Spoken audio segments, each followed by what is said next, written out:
காலை முதல் கரூரில் நடந்த சம்பவம் தொடர்பாக தன்னுடைய கழக நிர்வாகிகளுடன் கிட்டத்தட்ட 9 மணி நேரம் ஆலோசனை நடத்தின திரு விஜய் அவர்கள் சில மணி நேரத்திற்கு முன்னாடி தான் தன்னுடைய வீட்டிற்கு திரும்பியிருக்காரு.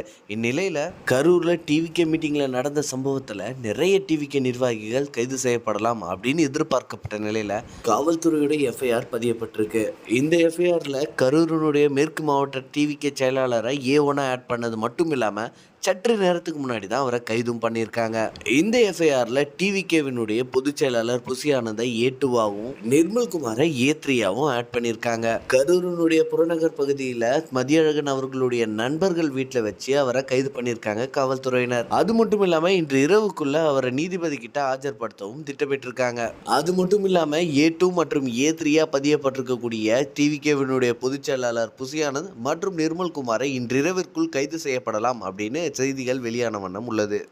மறக்காம சர்ப்ரைஸ் பண்ணுங்க.